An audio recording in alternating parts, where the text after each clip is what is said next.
దేశంలో అత్యంత శక్తివంతమైన రాజకీయ నాయకుడిగా ప్రధానమంత్రి నరేంద్ర మోదీ ఉన్నట్లు వార్తా ఛానల్ ఇండియా టుడే ప్రకటించింది. ప్రధాని మోదీ తర్వాతి స్థానాల్లో రాష్ట్రీయ స్వయం సేవక్ సంఘ్ సర్సంఘ్ చాలక్ మోహన్ భాగవత్, హోంమంత్రి అమిత్ షా, లోక్సభలో ప్రతిపక్ష నేత రాహుల్ గాంధీ, చంద్రబాబు నాయుడు ఉన్నట్లు వెల్లడించింది. India today 2024 political power list దేశంలో అత్యంత శక్తివంతమైన నాయకుల పేర్లను పంచుకుంది. ప్రధాని మోదీ తర్వాతి స్థానాల్లో రాష్ట్రీయ స్వయం సేవక్ సంఘ్ సర్సంఘ్ చాలక్ మోహన్ భాగవత్, హోంమంత్రి అమిత్ షా, లోక్సభలో ప్రతిపక్ష నేత రాహుల్ గాంధీ ఉన్నారు. ఆ తరువాత ఏపీ ముఖ్యమంత్రి చంద్రబాబు నాయుడు దేశంలోని అత్యంత శక్తివంత నాయకుల్లో 5వ స్థానాల్లో నిలిచారు. ఇంకా ముఖ్యమంత్రుల్లో అగ్రస్థానంలో ఉన్నారు.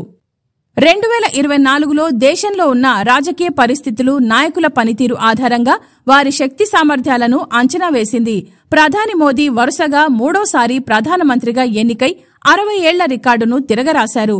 నెహ్రూ తర్వాత వరుసగా 3వసారి గెలిచిన తొలి ప్రధానిగా ఆయన రికార్డులకెక్కారు.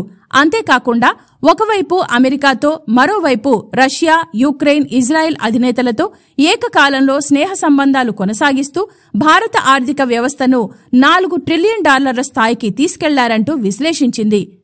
ఏపీ సీఎం చంద్రబాబు మరో అరుదైన గౌరవం దక్కించుకున్నారు. ఇండియన్ మోస్ట్ పవర్ఫుల్ పొలిటీషియన్ జాబితాలో చోటు దక్కించుకున్నారు. దేశంలో అత్యంత శక్తివంతమైన నేతగా ప్రధాని మోదీ నిలిస్తే 5వ స్థానంలో నిలిచారు ఏపీ సీఎం చంద్రబాబు. 2019 ఎన్నికల్లో టీడీపీ దారుణంగా ఓడిపోయింది. ఆ పార్టీ పని అయిపోయిందని అంతా భావించారు.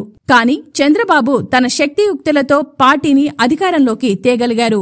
మోడీ నేతృత్వంలోని ఎన్డీఏ 3వసారి అధికారంలోకి రావడానికి కారణమయ్యారు. ఎన్డీఏలో కీలక భాగస్వామిగా ఉండటంతో చంద్రబాబుకు ఈ అరుదైన గౌరవం దక్కింది. అయితే చంద్రబాబు రాజకీయ జీవితం పూలపాన్పు కాదు. ఎన్నో కష్టనష్టాలను అధిగమించారు. నిందలు, అపవాదులు ఎదుర్కొన్నారు. పడిపోయిన ప్రతిసారి నిలబడేందుకు ఆయన పడిన కష్టం వర్ణనాతీతం. 4 దశాబ్దాల రాజకీయ జీవితం చంద్రబాబు సొంతం. ఆయన పేరు లేకుండా ఏ రోజు న్యూస్ పేపర్లు అచ్చు అయ్యేవి కాదు. ఏడాది కిందట ఇదే సమయానికి చంద్రబాబు జైల్లో ఉండేవారు. అవినీతి కేసుల్లో అరెస్టైన ఆయన రాజమండ్రి సెంట్రల్ జైల్లో 52 రోజుల పాటు గడిపారు. అయితే ఏడాది తిరగకముందే ఆయన దేశంలోనే మోస్ట్ పవర్ఫుల్ పర్సన్ జాబితాలో 5వ స్థానం దక్కించుకోవడం విశేషం. ఇండియా టుడే సంస్థ ప్రకటించిన జాబితాలో ఆయనకు ఈ ఘనత దక్కింది.